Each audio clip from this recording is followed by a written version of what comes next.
Good afternoon, and welcome to Night Talk. I'm Joe Murphy, and I'm joined for this afternoon show by my two co-hosts, Mike Yakubik and Joe Nebasowski. Good afternoon, guys. Good afternoon. Joseph.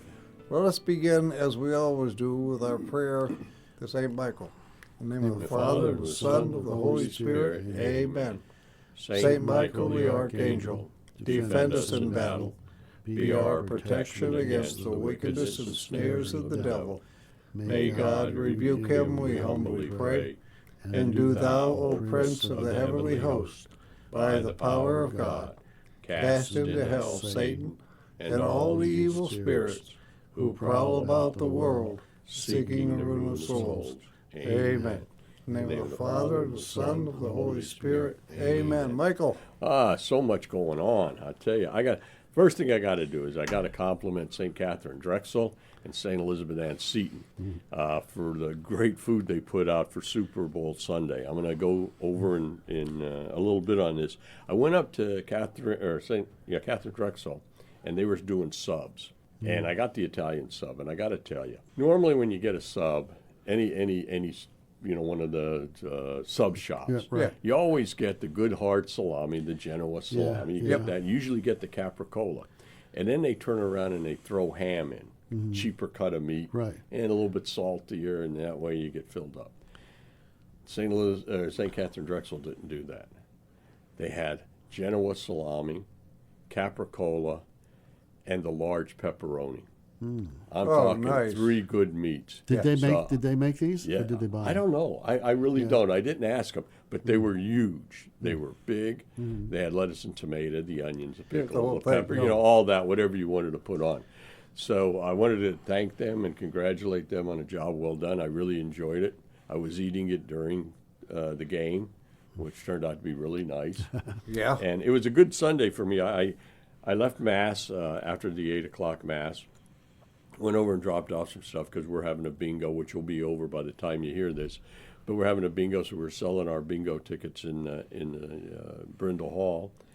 So from there, Alexis and I left. We went right up to Catherine Drexel, got the sub. Then we turned around and went to St. Elizabeth Ann Seton.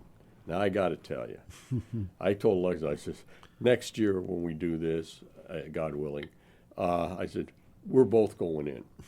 Because I was mesmerized. I go in there, and in the back of my head, I think I told you, I wanted to get potato soup. Well, when I got in there, there's like 53 different kind of soups. And I'm reading. They're all good. I'm reading all these labels, and I'm thinking, well, wait a minute. I like Italian wedding soup. And then I looked over here, well, wait a minute. I like beef noodle. And then I looked over here, and I like this, and I like that. And I thought, what am I going to do, buy 60 or 70 quarts of soup here? So I finally looked and I asked the guy that was there, I guess one of our brothers. I asked him, I said, do you have potato soup? He said, no. But he said, we got sausage and potato. Well, I took a look at that bad boy, and I don't know who made it, but it was definitely sausage and potato. It was really good, but you had big chunks of meat. Yeah. So I turned around and got that, and that's what I had prior to my sub, kind of warming me up for the Super Bowl game. So I'll tell you, I was really impressed. You guys did a great job, Joe. Yeah, we have Tom Brenner. He is our treasurer, and he runs this thing, and he has it set up like it runs like a clock. We have so many good cooks in our parish, and they are trained, and he has people calling them weeks before saying, when are we getting the containers to make to put the soup in? And so we have dozens and dozens of people that do it, and we get a lot of support from the Knights. We, besides the soup, we also the Tuesday before make chili, and I forget how many quarts we made this year, but we did that on Tuesday, and people call and say, save me some of that chili. So There you go. we're known for the chili, but. And then what we do is on Saturday we go up to the diocesan office in the morning, and we do like a swap. So we take some of our soup up there, so some of the other parishes get some of our delicious soup, and then we come back.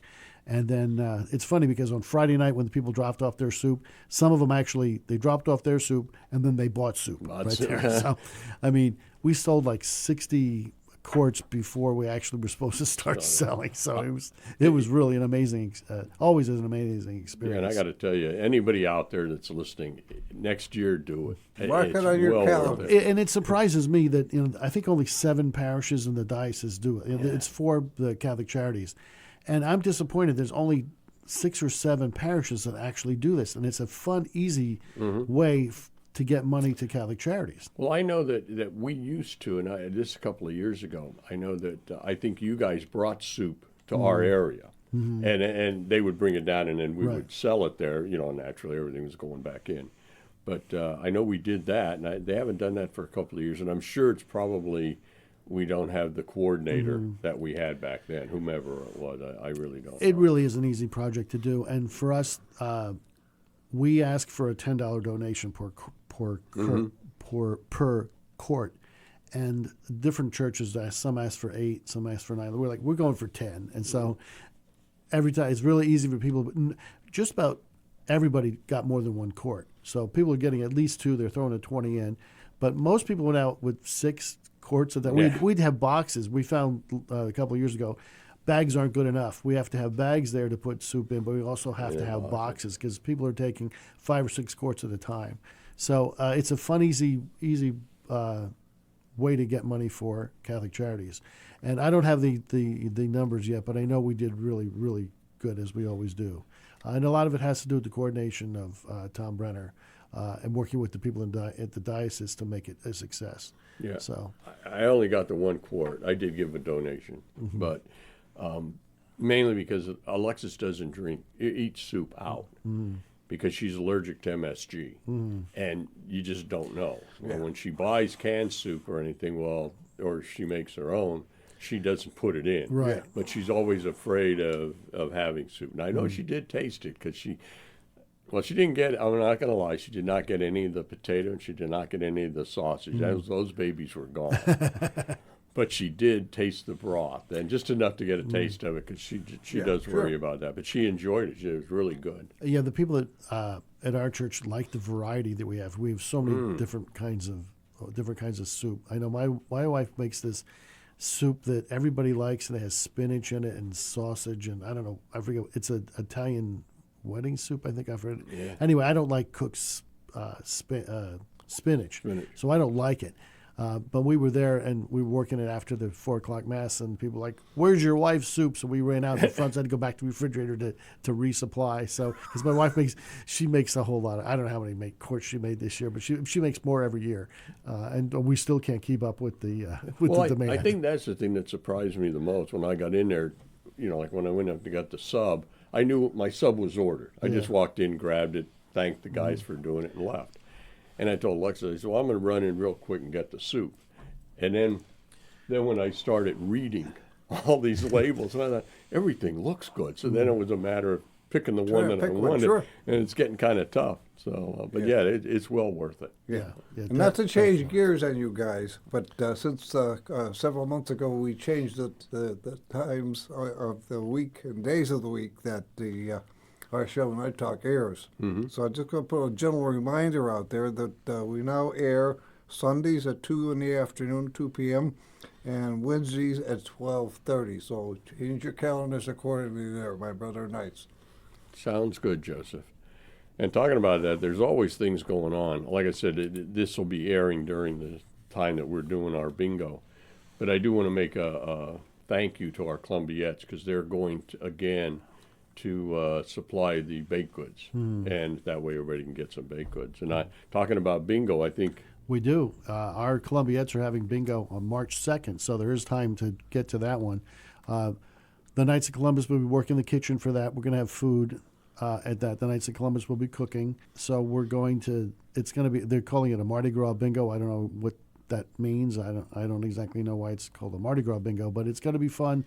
This is I think the 3rd time they're doing it at our church, and each time they do it, it's definitely a lot of fun. And that day in the morning, the Knights of Columbus are having a pancake breakfast. Oh. So it's going to be a busy weekend for us. We have a pancake breakfast in the morning, and the funds for that breakfast are going to it's Special Olympics, and I believe Father Saudi's thing that he's doing that hospice thing that he's doing in India. So that's going to be a busy day for us. Pancake breakfast. We're also going to do a recruiting event that day for our Knights of Columbus. So it's going to be a busy day. We got pancakes in the morning and bingo in the afternoon. So if you're interested in the bingo, you can call our church or go to our website. We're promoting it here on the radio station, so you're probably hearing about that. It's also, the information is also on our website, 720whyf.com. So that's pretty exciting. One of the other things that we're doing at our church that I encourage other Knights of Columbus to try, we do a family movie night a couple times a year, and we show a movie on the big screen, usually like a Disney movie, and we invite all the kids and their families to come, and we have food. The Knights of Columbus pay for it. And we have a popcorn making machine at our church now, so we make popcorn, and we usually make like mac and cheese and hot dogs and that kind of stuff, or pizza. And the kids they sit on mats on the floor and in front of the big screen and watch a movie. We turn the lights off, and we do it after the 5 o'clock mass on Saturdays. We do it a couple of times a year, and it was an idea that we had a couple of years ago, and we took it to our pastor, and he's like, "It sounds like a great idea. We need more family things around here."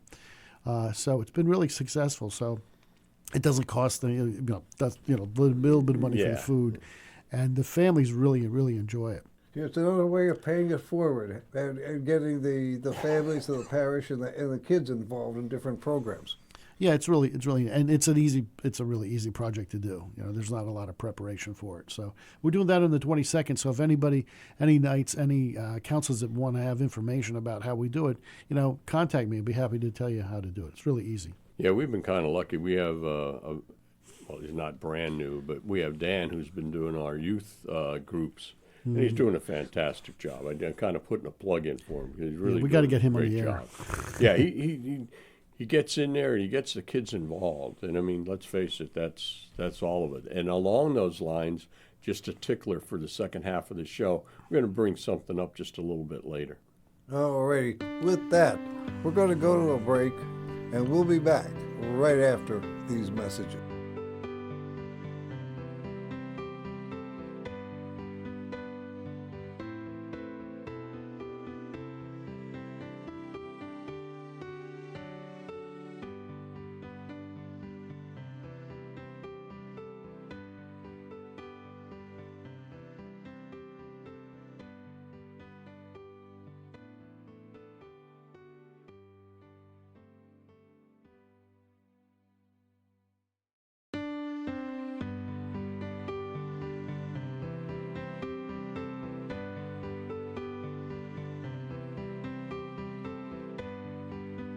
And welcome back to Night Talk. I'm Joe Murphy, and I'm joined for today's show by Mike Kubik and Joe Nebesinski. And we were talking about the different, the big soup sale we did for Catholic charities and what have you.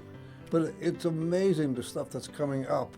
Not belittling the weather, but the next week or 10 days, it's going to be a trip. It's amazing. It's like a sinusoidal wave. Yeah. And that's all to all these guys who are radio people. Mm-hmm. But it's the same up and down fluctuation. Yeah. One day we're getting snow, sleet, and ice. And then the next day it's 45 degrees and everything melts. And then lucky us, it comes in and freezes again. And then you get the freezing rain and the sleet and the ice and the snow again. Then you get the nice days. It's just something up and down, up and down. Today, right now, it's nice. But I guess by the end of this show, it's not going to be so nice. Yeah, it may not be. My neighbor, I was out cleaning the porch off with the ice and the snow and stuff. He said, "Aren't you going to do the whole driveway?" I said, "No." I said, Mother Nature put it there, and Mother Nature will take it away. Because unless we get 2 inches or more as recorded at Harrisburg International, the contractors for our development don't come out and plow the snow. Yeah, ours is 3 inches or greater. Sunday, I got up at 5:30 to go out and shovel the ice away. Mm-hmm. Yeah. And I did mine and our neighbors. I just enough for the cars to get out, because where we live, the sun does not hit. Yeah. When we came back from church, all the rest of the parking area was melted. Yeah. But where we were, it would have just stayed there till the end of time. Nothing happens. Before we left, there was I sent a little tickler out, and I want to bring this up. We have a group of young people that go to Messiah College. There's about 10 or 12 of them. And they come at the 9:45 Mass. Excuse me. They come in the 9:45 Mass, and they come in for coffee and donuts afterwards. And Sure. they sit around. Father talks to them. A lot of times they'll sit with Father, and they talk about things. And we've invited them onto the show. And right now, that's the reason I'm bringing this up. So if they hear the show, we want you on. Definitely. And, we can do it via Zoom right from your yeah, dorm rooms. Yeah, we'll do it, and that way they'll be able to get on here. And I think they'll impress everyone as much as they impressed me. These are, we get so much talk about how young people, when they go away, that's the moment they start to drift away from the faith. And these young people show up every Sunday. And they also dress better than the majority of people that come to our parish. So That's a good thing. Yeah, it is. I mean, a little bit more respect, and they come in, and hopefully they enjoy the Mass, and then on top of that, they enjoy the fraternity and camaraderie and friendship that's bestowed on everybody, at our coffee and donuts, which Sam Messinger and his dad, John, have been doing for years. There you go. Yeah, when they retire, I don't know who's going to take over. Yeah, we have some kids from Messiah also coming to our parish also, and it's good to see them. Yeah. That they're actually Catholics, Yeah. or people that are interested in going to Mass when they're in college, because that's not a typical thing.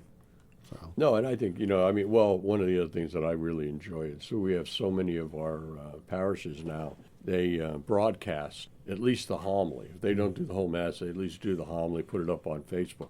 And I enjoy going to different areas. I know Father Sod I listen to a lot, Father Weaver, Deacon St. Dennis, and because they always put theirs on and we get to watch it on Facebook, and you get a little bit of different flavor of that day's gospel. Exactly, yeah. We have all of our homilies are posted on our website, and it's fun to go listen to see what. If you went to one Mass and heard one priest, you can go online and listen to what another priest has to say about the same readings. Yeah. And it is. I think it gives you, it's just like anything. There's so many varied views of, like Matthew Kelly, same thing. He does his daily thing on the gospel. Yep. And it's kind of neat because he says, pick out a word or a phrase and really think about it and how it affects you. And then he tells what word or phrase affected him. And I kind of enjoy that because it makes you think a little bit about the gospel reading, not just running through it. And that's one of the things you mentioned, Matthew Kelly. They have a book program that Dynamic Catholic does. And our Knights of Columbus have made the commitment to buy books to give out at Easter this time to all of our parishioners. So it's one of those cool things that if you buy the books in bulk, they're not expensive. So we got enough to, actually, we're ordering them this week so that when people come for Easter Mass, they're going out with a book. Oh, that's great. We do that at Christmas. We do the Matthew Kelly book at Christmas, and then everybody that comes gets one of his books as a Christmas present, in effect, from the parish. Yeah, we were going to do it at Christmas, but we missed the deadline. That's why we're doing it at Easter. Yeah, you got to get those orders in early. It's like putting orders in for Super Bowl. You got to get them in time. Well, you guys both know Mike Casey, and he is an ambassador for Dynamic Catholic. So Mike always gets his stuff in advance, so that's why he just goes out and he gets it. And he does a lot for our parish and does a lot for our council. It's good, really good. Yeah. And you know what else is coming up fast upon us here is Ash Wednesday and Lent. Ash Wednesday this year is the 5th of March. Yeah, a little bit later.